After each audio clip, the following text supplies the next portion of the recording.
NCSC, titingnan po natin ang batas, no? Ang nagsasabi, ang lola na nag-umabot ng 100 years old ay bibigyan po ng reward. Reward po ito, benefit po ito for that longevity na umabot ka ng 100 years at ikaw ay naging kasama ng ating pagpapaayos ng ating bayan. So, you're part of nation building. Bago tayo magpatuloy, huwag kalimutang mag-subscribe sa aking channel.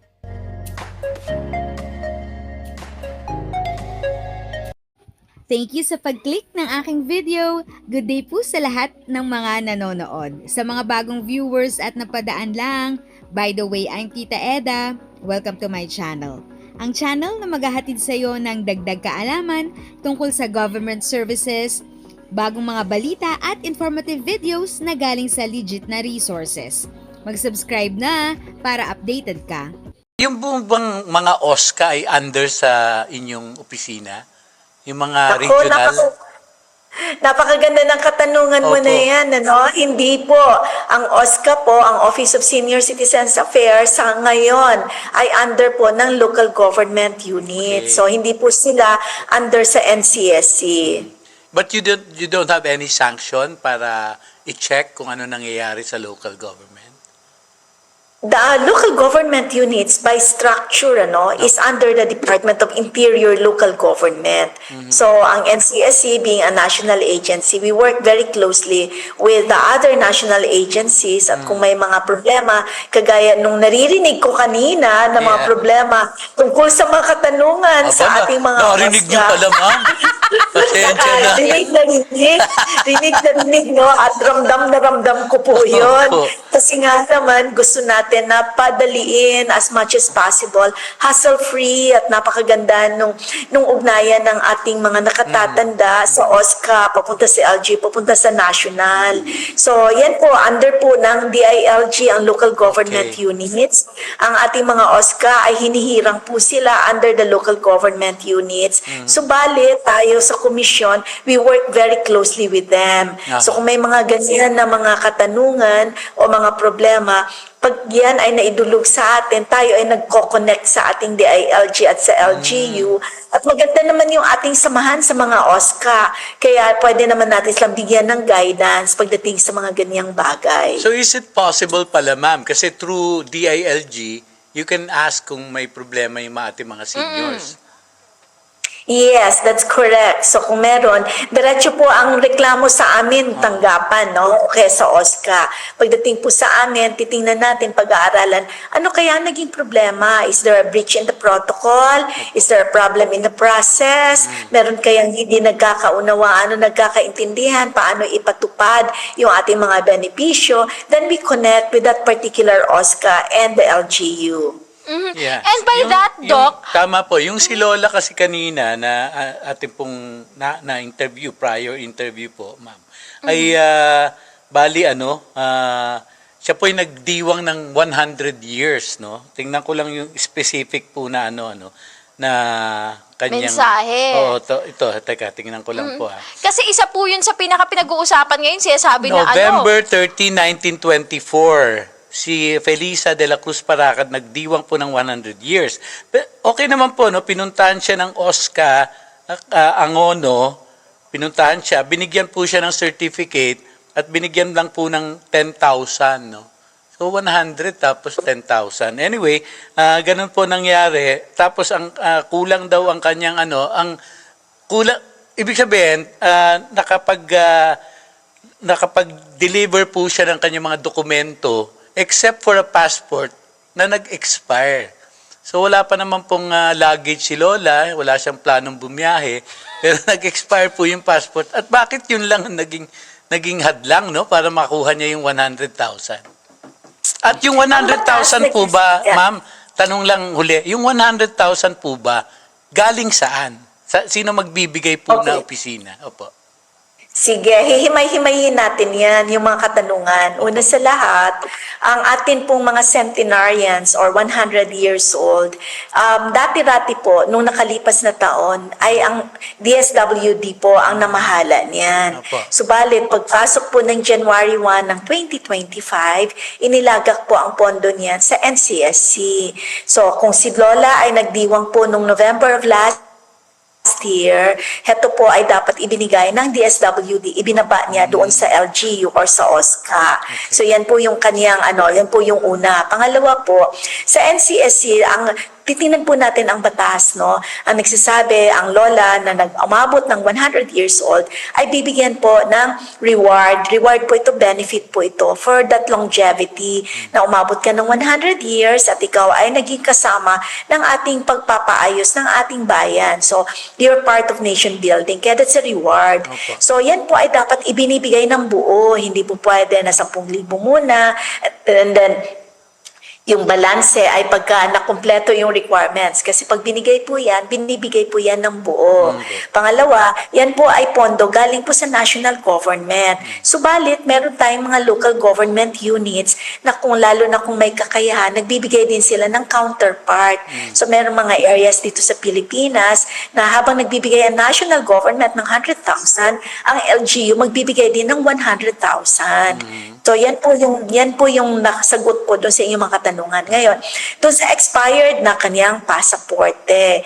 Kung yan po under sa NCSC at under sa batas po, pag nagbigay po ng document at natingnan natin na heto naman ay tugma, no?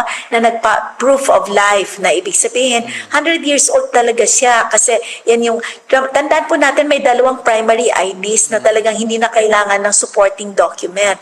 Heto ay either PSA birth certificate, kung 100 years old karamihan, wala po nung BSA birth certificate. Kasi hindi naman nila iniipon yan. Baka Nung araw napunit naging pa eh. Baka BSA. napunit pa kay Andres Bonifacio. Napunit, nasunog, o kaya hindi na mailabas doon sa kanilang baol, no? Na kung saan itinanggo to. So, pwede yun, o kaya naman po pwede as another primary ID niya na under ngayon sa ating ginagawa sa NCSC, pwede yung ating universal ID na PhilSys, no? Yung ating ID na national ID natin, ino-honor natin yan. So, balit kung wala yung dalawang yan, pwede na dalawa sa secondary IDs. Pwede pasaporte, pwedeng kasama ang OSCA ID, pwede kahit na anong ID na pwede nga disinterested parties na kilala siya sa ganung edad na nandun kasama siya, pwede yun. So, dalawa noon ang pwede. So, kung expired ang pasaporte ni Lola, pero meron pa siyang isang secondary ID na nagpapatunay na siya talaga yon at yun yung kanyang edad, hindi po dapat maging hadlang yon upang ibigay sa kanya yung kanyang 100,000. So, ayan, yan yung ating mga kasagutan. Subalit, dahil nangyari ito nung November, yan po ay under pa doon sa DSWD, hindi natin alam kung ano ang namagitan. Nung January hindi lang, kay ma'am, no? Nung January lang po kayo, ma'am, ano, sa inyo. Ang NCSC. Opo, January 1 ng 2025, tayo po yung 2025. namahala. Opo. Ito, Yung Doc. pong isa lang mali, no? Yung pong pinakitang picture nung ni Lola Paracad, ay kasama po yun, yung may voters, COMELEC ID yung binigay, no? So, nandun naka-indicate din yung edad niya, tapos is signed by Sixto Brillantes pa ng time na yon. So, naka-indicate po yung so, isa hong valid na rin to, no po? Yes, kasi dalawa pagka-secondary ID. So, kanyang voter's ID niya, yung kanyang pasaporte. So, kumpleto na po siya kung titingnan natin sa kanyang PSA. requirements as a proof of life niya na siya talaga yon at umabot na talaga siya ng 100 upang matanggap niya yung kanyang benefit. Okay, ma'am. Thank you. Malen. At yan, dahil doon, Doc, di ba marami po kasi ngayon ng lalo na pag natipo ng mga matatanda, may mga sinasabi po silang sentimento na, ay, hindi mo na pala kailangan mag 100 years para makuha mo yung 100,000. Kailangan mo lang ganito dahil inuunti-unti na Stagger. rin at mapakinabangan pa ng mga matatanda itong benepisyo na Stagger. ito. Simula yata Meron ng po bang, baka po gusto nyong ilinawin po sa Yeah. mga nakatutok sa atin, papaano po ba ang siste? Kailangan po ba mag 100 years old ka at buong makuha ang Utay-utay. 100,000? O totoo na po yung utay-utay na makakakuha po ng benepisyo na ito yung mga matatanda natin?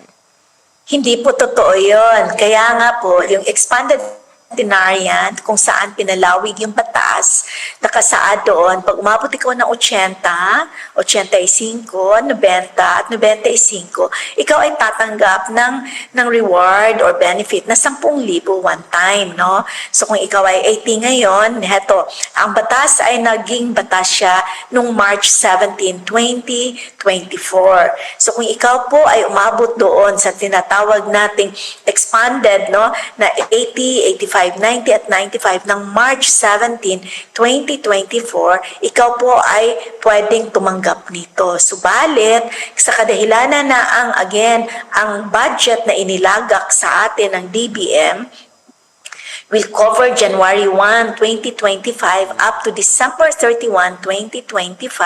So yun pong mga nag-milestone age ng 80, 85, 90 at 95 mula March 17, 2024 hanggang December 31, 2024, considered waitlisted po sila. Kasi hinihingi pa po natin ang budget sa DBM. Ang assurance lang po natin, tuloy-tuloy po ang ugnayan namin sa DBM upang maibigay sa inyo yung inyong benefit. Pero those that have experienced their milestone ages ng January 1, 2025 onwards, kayo po ang unang makakatanggap ng benefit. At nagbigay na po tayo nito, no? Nagkaroon na tayo ng payout noong February 26, 2025. So, kung ikaw ay 80, 85, 90 at 95, may 10,000.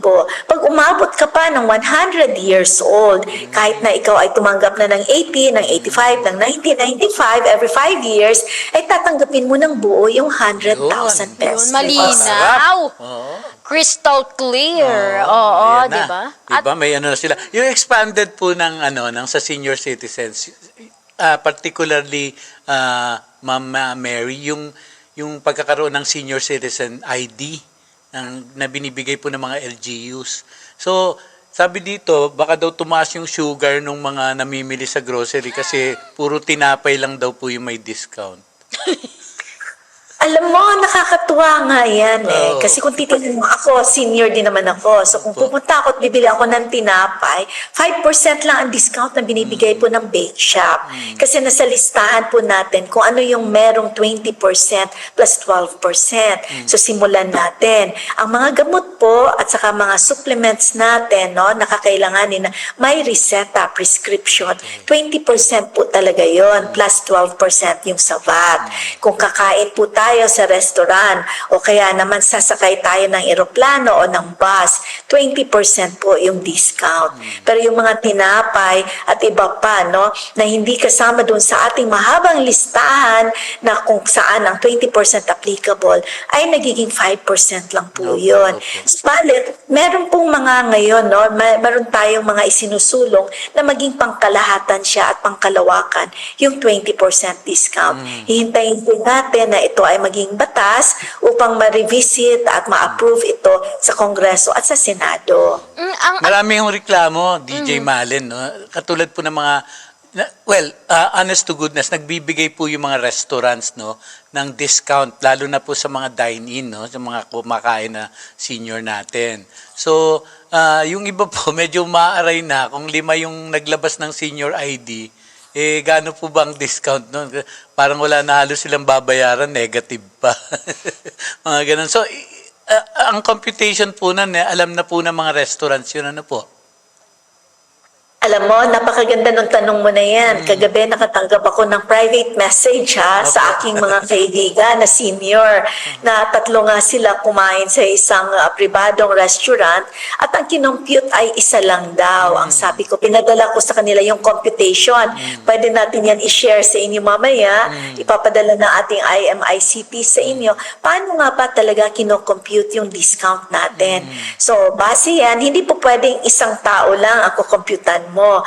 So kung 3 kayong senior o 5 kayong kumain at 5 kayong nagpakita ng ID. So sa total amount na kinain ninyong 5, doon i-compute ang 20% discount. Hindi yung babawasan lang ng isang tao at siya lang yung bibigyan ng discount. Dapat sa pangkalahatan. So kailangan po yan, i-train natin ang ating business sector doctors, paano nga ba ang tamang komputasyon para sa pag-claim at pagbibigay ng diskwento sa ating mga nakatatanda?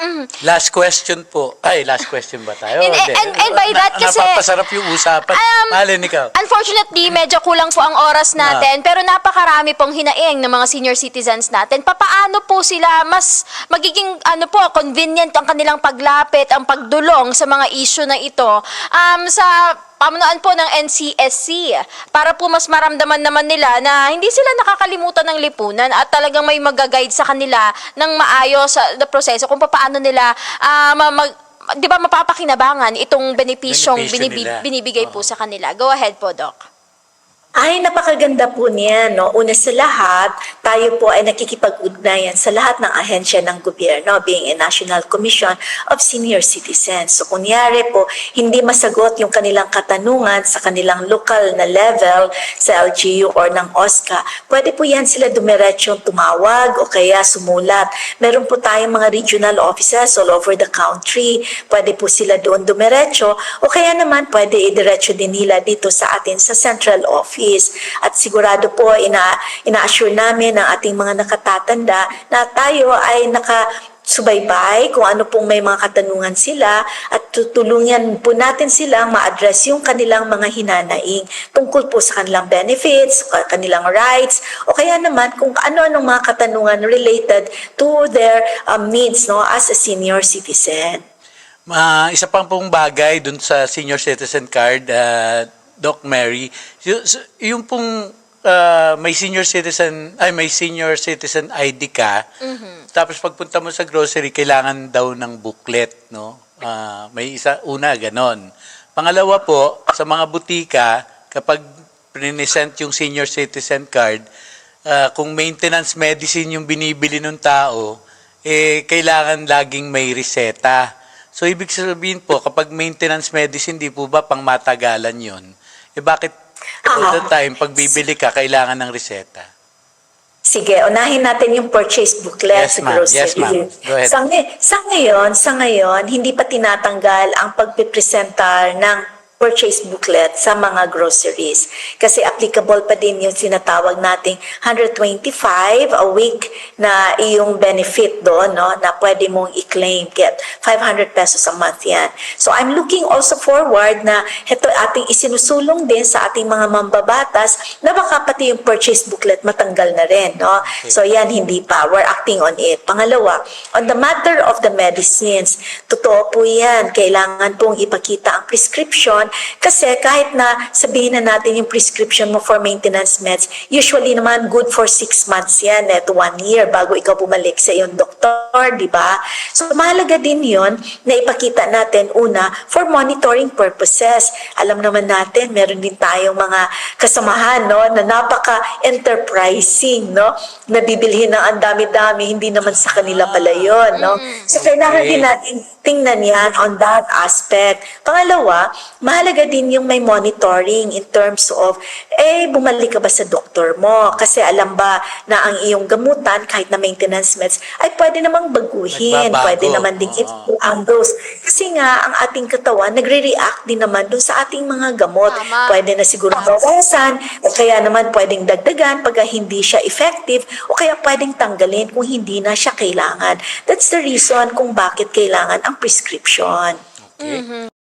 If sa tingin mo, natulungan ka ng video ko na ito, nakasave ka sa oras mo, you can click yung thanks button at any amount ay malaking help sa pag-grow ng channel ko. Yun lang po muna ang aking update. Sana ay nakatulong na dagdag kaalaman ang aking shinare today. Ang goal ng aking channel ay mag-create ng awareness. Kung ganitong mga topic ang gusto mo, panoorin mo ang mga videos ko na ito.